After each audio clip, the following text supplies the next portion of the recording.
Dat het kabinet ook Terneuzen onderzoekt als mogelijke locatie voor nieuwe kerncentrales leidt tot onzekerheid bij de bewoners van de Paulinapolder. Ze kunnen hier toch niet zomaar wegjagen. Ik bedoel, dit is ons plekje, ons thuis, onze identiteit, onze levensgeschiedenis. En wat zit er verder in deze Zeeland nu? Het zit in het afval en het piept. En een primeur, jongeren zeilen over het water.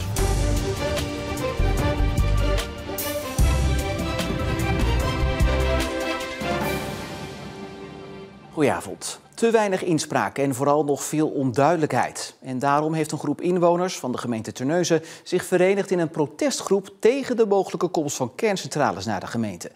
Behalve tegenhouden willen ze vooral antwoorden. Hallo. Hallo. Hebben jullie gehoord van de plannen voor die 2 hele grote kerncentrales op de Paulinapolder? Ja. Wat vinden jullie ervan? Verschrikkelijk. Informeren, dat wil de groep bewoners vooral. Zodat mensen uit de omgeving van de Paulinapolder bij Biervliet weten wat er eventueel op ze afkomt. Hoeveel impact het gaat hebben. En dan heb ik het ook over de hele voorbereidingstrajecten en alles wat erbij komt kijken. Dat nog niet echt. Dus mensen schrikken ook als we laten zien op het plaatje van hoe het eruit kan komen te zien. Hoe groot het is en dat het eigenlijk de hele Paulinapolder aangaat. Want wat er de omgeving van Terneuzen staat te gebeuren als er 2 kerncentrales komen, daar heeft de groep wel een beeld van. Ja, de hele impact. Al die arbeidsmigranten die moeten ergens wonen, die hebben ook zorg nodig. De kinderen moeten ergens naar school. En dan heb je nog maar over de bouwperiode. Het stof, het lawaai, alles, ja, dat duurt jaren sowieso. De groep is opgericht door een paar burgers die zich zorgen maken en noemt zich Terneuzen tot de kern. Ze noemen zichzelf geen actiegroep. Als je actiegroep zegt, dan denk ik gelijk aan mensen die zich op de snelweg vastbinden. En zo zijn we niet. We zijn een bewonersinitiatief. Met elkaar zijn we bezorgd. En daarom willen we graag dat meer mensen erover mee kunnen denken. Moet men een keer kijken wat er aan hangt van Napels. Een van de leden is Sandra Dieleman. Ze woont samen met haar man Frans in de Paulinapolder. Het gebied dat onderzocht wordt voor 2 nieuwe kerncentrales. Dat is gewoon echt verschrikkelijk. Ik bedoel, je wordt gewoon van de kaart afgeveegd. Ik bedoel, we hebben dit allemaal opgebouwd. We hebben ons huis, ik heb elke steen aangeraakt zo ongeveer. Cement gedraaid. En dan hebben we de schuren vernieuwd, beton gestort. En dan willen ze alles in deze mooie polder afbreken. En ja, dan wordt de polder opgehoogd en daar blijft niks meer van over. Ja, dat is gewoon echt verschrikkelijk. Dan kunnen we vanavond weer eten, hè. Als er kerncentrales zouden komen, is dat misschien wel de laatste generatie. Nou, dat hoop ik niet. Ik strijd ervoor dat we hier kunnen blijven wonen. En onze zoon en de nakomelingen ook. Het besluit over de 2 kerncentrales wordt waarschijnlijk over een jaar genomen. Die onzekerheid die knaagt wel aan je. Want ik bedoel, ze zeggen nu pas na de zomer van 2026, dan weten we wat of er gaat gebeuren. Dus ja, ik bedoel, het is nooit leuk als je in onzekerheid zit. Hè. Je weet toch liever wat of er gaat gebeuren. Maar ja, ik vind ook, ze kunnen hier toch niet zomaar wegjagen. Ik bedoel, dit is ons plekje, ons thuis, onze identiteit, onze levensgeschiedenis. Naast de Paulinapolder en Mosselbanken in Terneuzen zijn ook Borselen, de Eemshaven in Groningen en Maasvlakte 2 in beeld voor eventuele kerncentrales. Het had heel anders af kunnen lopen, beseffen de medewerkers van de afvalverwerking in Terneuzen. Maar omdat oplettende medewerkers vorige week harde piepgeluiden uit een berg restafval hoorden komen, is het wel goed afgelopen. Er bleken 2 elektrische apparaatjes met batterijen tussen het afval te liggen, die een grote brand hadden kunnen veroorzaken. Ja, we hadden vorige week vrijdag nadat de laatste vuilnisauto was komen lossen, hoorden we hier gepiep vanuit de afvalberg. Echt een hoge pieptoon. Dus we zijn gaan zoeken. Ja, en in 2 vuilniszakken vonden we allebei een piepend apparaat, een brandmelder en een lifeguard apparaat, zeg maar. Het klinkt misschien onschuldig, maar een batterijtje bij het restafval kan een flinke brand veroorzaken. Een lithiumbatterij kan spontaan ontbranden, zeker als die schade heeft opgelopen.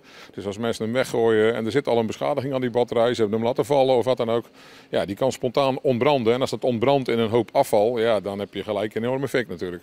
Batterijen horen niet bij het gewone afval en moeten apart worden ingeleverd. Batterijen kan je overal inleveren, bij de supermarkt, bij de bouwmarkt, op de milieustraten. Er staan overal inleverboxen. Gooi ze niet bij het restafval, gooi ze niet bij het PMD of het papier, want ja, er is enorm risico op brand. Waarom gooien mensen die batterijen dan toch in hun kliko of vuilniszak? Ja, ik denk dat de gemakzucht van mensen, ze zijn aan het opruimen of iets aan het leegmaken en past in de container, dus doe maar weg. Ja, dat is wel zonde, want het risico is voor ons. Mentorschap Zeeland zoekt dringend nieuwe mentoren. Dat zijn vrijwilligers die Zeeuwen helpen, die zorgvragen hebben en het lastig vinden daar zelf een antwoord op te vinden. Zeker door de vergrijzing zijn er meer mentoren nodig. Rudy is bijna 65 jaar en woont in Terneuzen. Frank is zijn mentor. Hey, dag Rudy. Hoi. Goedemiddag. Hij komt 1 keer in de 2 weken langs om Rudy te helpen. Hoe is het hier, Rudy? Ja, goed. Goed. Mag ik gaan zitten? Ja hoor. Hoezo? Hey. Frank is een hele brave gast. Kun je eens wat voorbeelden noemen waar Frank jou bij helpt? Ja, met alles. Soms papier invullen. En soms naar schone bergen gaan. Voor een noodapparatje aanschaffen. In een sterk vergrijzende provincie als Zeeland nemen eenzaamheid en de vraag naar zorg in verhouding snel toe. Niet iedereen kan alles zelf regelen en beslissen. Bijvoorbeeld of de huidige zorg nog wel voldoende is. Als er geen familie in de buurt is of gewoonweg helemaal geen familie, kan een mentor uitkomst bieden.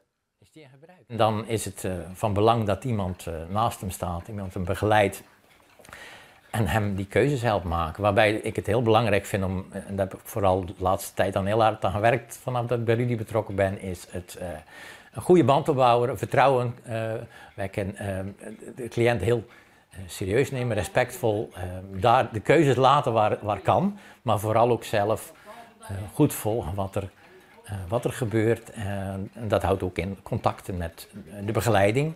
Rudy houdt van klokken, maar zeker ook van Frank. Ja, en ik vind het heel schoon dat Frank komt hier. Hij mag voor mij elke dag komen. Maar Rudy, ik zie jou nooit bezig aan die klokken, want als ik kom, dan is het altijd allemaal netjes opgeruimd. Doe je dat altijd als ik er niet ben? Ja.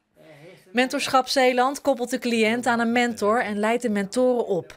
Daarbij is veel aandacht voor de grenzen van het mentorschap. Ja, dat proberen we dus in de basistraining vooral goed neer te zetten. Wat doe je wel als mentor, wat doe je niet als mentor? Er zit een bepaalde basis, je bent wettelijk vertegenwoordiger. We worden als Mentorschap Zeeland benoemd als mentor en als vrijwillig mentor krijg je het mandaat om die rol uit te voeren binnen je mentorschap. Dus er is een bepaalde kern van werkzaamheden en daaromheen heb je ook wel als vrijwilliger een bepaalde vrijheid om het in te vullen. Rudy, maar ze lopen niet meer allemaal gelijk, dat ben ik van jou niet gewend. Er zijn er een paar die staan gewoon stil. De organisatie zoekt dringend meer mensen zoals Frank, zodat Rudy meer tijd overhoudt voor de leuke dingen in het leven, zoals zijn klokken onderhouden.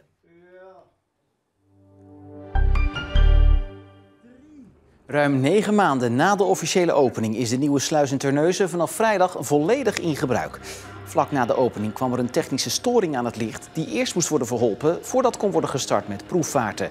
Die tests waren nodig om de mensen die op en rond de sluis werken vertrouwd te maken met de systemen. De proeven zijn goed verlopen, waardoor de sluis dus vanaf vrijdag zonder beperkingen kan worden gebruikt.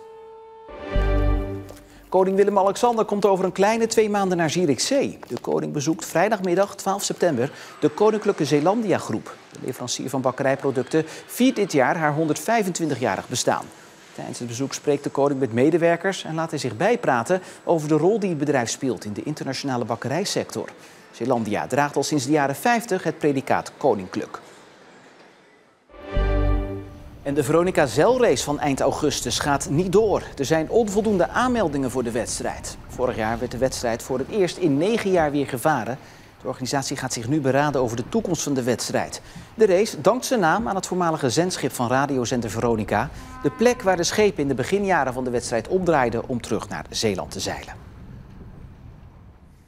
En we blijven nog even bij het zeilen, want voordat we naar het weer gaan nog iets unieks. Want jongeren die aan het zeilkamp in Bruinisse meedoen, hebben een primeur. Ze kunnen leren foilen, oftewel zeilen boven het water.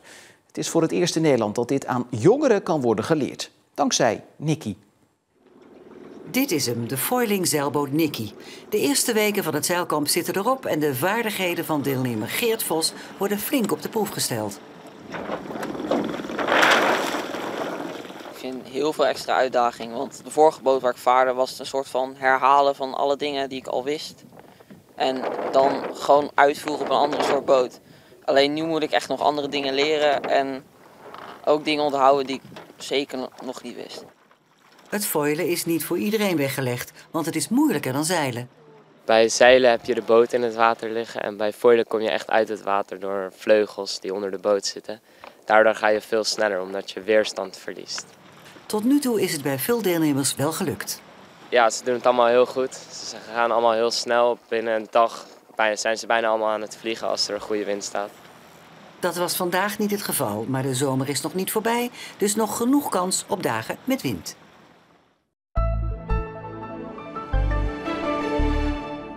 Ja, hier ook geen wind. Wel een vriendelijk zonnetje vanmorgen, maar er was ook bewolking. Vooral in Zeeuws-Vlaanderen viel daar ook regen uit. Bovenal nog een redelijke dag om even naar het strand te gaan. Het was daar wel iets te koel misschien, met maximaal 22 graden. Morgen nog steeds een buienkans, maar een stuk kleiner dan vandaag. Het lijkt dan ook de beste dag van de week te gaan worden.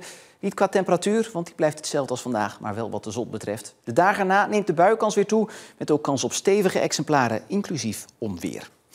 Kortom, die weerbingo-kaart komt weer helemaal vol deze week. En voor het laatste nieuws kan je natuurlijk altijd nog terecht op onze site of anders in onze app. Tot zover deze Zeeland Nu. Nog een hele fijne avond.